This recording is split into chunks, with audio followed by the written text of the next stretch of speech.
Ja sam u kolicima, a ovako pomažem roditeljima da skupim pare da idem na utakmicu.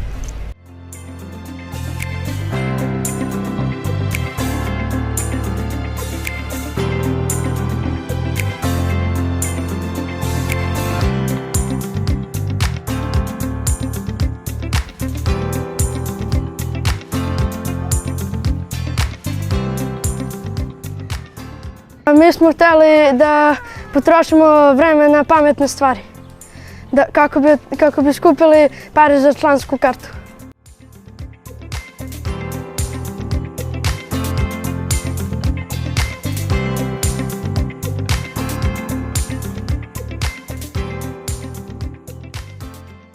Nekoliko godina Laza bukvalno ne propušta nijednu utakmicu Crvene zvezde i što se tiče fudbala i košarke, i do sada je to bilo uvek u mojoj režiji. Išli smo gde god je igrala Zvezda. Ove godine je on rešio da on sa drugom zajedno sakupi novac za to.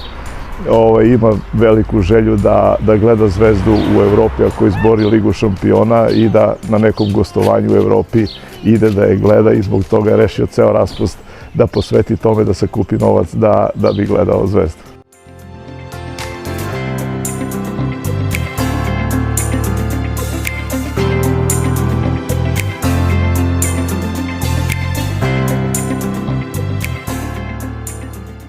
To je naravno zarada u drugom planu, to je manje važno.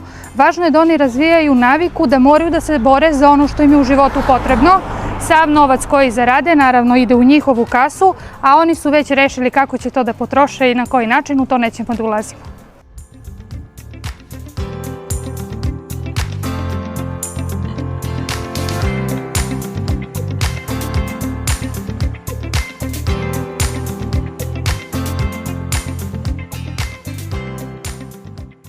Lazu ni okolina, a prvenstveno ni mi kao roditelji ne doživljavamo kao dete sa hendikepom.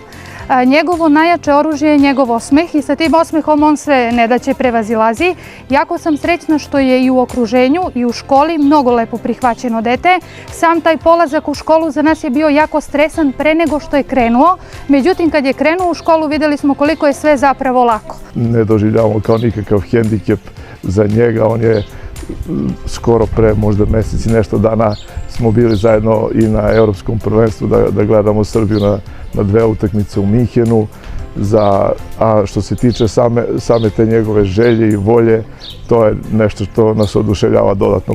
Pored te njegove velike inteligencije, njegove dobrote, njegove volje za učenjem, ovo je još jedan plus što se tiče njega i on nas svakim danom sve više oduševljava.